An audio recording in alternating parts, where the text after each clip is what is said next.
Terima kasih. Terima kasih Yang Berhormat Negara. Berikut saya mempersilakan Yang Berhormat Tasik Lugu. Terima kasih Yang di-Pertua. Assalamualaikum warahmatullahi dan salam sejahtera. Dalam kita bercakap mengenai perbekalan tambahan, mengenai bajet tambahan yang diberikan oleh kerajaan pada tahun lepas, ada peruntukan yang diberikan kepada Kementerian Komunikasi. Jadi perkara pertama yang saya nak sentuh Yang di-Pertua ialah mengenai kebebasan media dalam negara kita. Kalau kita lihat dalam pilihan raya dan sebelum itu lagi, boleh kata semua parti yang diwakili dalam Dewan Rakyat hari ini ada menyebut mengenai kepentingan kita mempertahankan kebebasan bersuara dan kebebasan media. Tetapi bagaimanapun kalau kita lihat apa yang berlaku pada hari ini adalah sebaliknya. Walaupun ada peruntukan tambahan yang dinyatakan oleh Menteri Kewangan, yang kita lihat ialah apa yang dilakukan oleh pihak kementerian dan pihak kerajaan seolah-olah mundur banyak tahun ke belakang.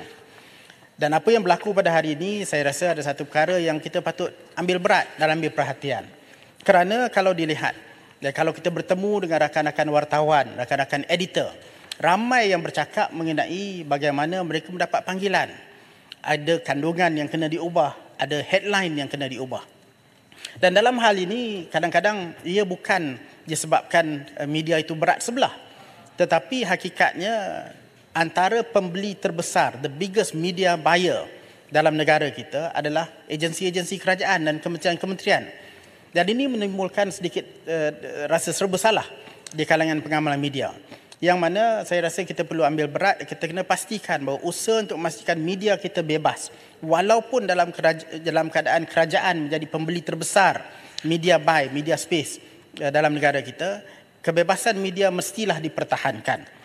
Antara perkara yang lebih membimbangkan Yang di-Pertua ialah kebebasan dalam media sosial.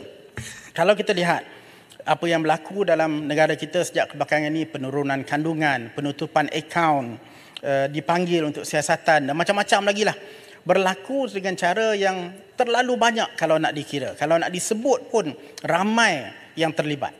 Tetapi hakikatnya, dan saya rasa semua orang sedia maklum, yang paling pantas tindakan diambil ialah kalau sekiranya ia bersifat mengkritik kerajaan. Tetapi kalau sekiranya dia memfitnah kita di sebelah Perikatan Nasional, tindakan itu tidak diambil dan tidak berjalan pun. Saya ambil contoh diri saya sendiri. Saya ada buat aduan kepada Suruhanjaya Komunikasi dan Multimedia, SKMM. Malahan saya timbulkan kepada Yang Berhormat Menteri mengenai aduan saya, mengenai fitnah yang dilontarkan oleh seorang individu yang namanya ialah Muhammad Syukri Syamsuddin. Dan fitnah ini, apabila tidak diambil tindakan oleh SKMM, saya bawa ke mahkamah. Saya hantar demand letter sehingga beliau akhirnya dibawa ke mahkamah dan meminta maaf kepada saya dalam mahkamah. Mahkamah boleh selesaikan sehingga hari ini aduan yang dibuat kepada SKMM tidak berjalan. Apa gunanya peruntukan yang sebegitu banyak diberikan kalau sekiranya efisiensi SKMM ini hanyalah berat sebelah semata-mata. Di waktu yang sama Yang di-Pertua, ada juga peruntukan yang diberi kepada JCOM, Jabatan Komunikasi Komuniti. Sebentar bawah kepala berapa ni? Sorry? Ini peringkat dasar Yang di-Pertua. Oh, okey. Teruskan. Okey. Lari sikit point. Okey. Ini gangguan Yang di-Pertua. Ada juga peruntukan yang diberikan kepada JCOM, Jabatan Komunikasi Komuniti. Saya nak minta penjelasan daripada pihak kerajaan apa sebenarnya peranan yang dimainkan oleh Jabatan Komunikasi Komuniti JCOM ini sehingga mereka mendapat keutamaan sebegitu sekali dengan peruntukan yang diberikan, penubuhan, pelantikan yang dibuat dan sebagainya. Sedangkan agenda sebenar mestilah mengenai kebebasan media.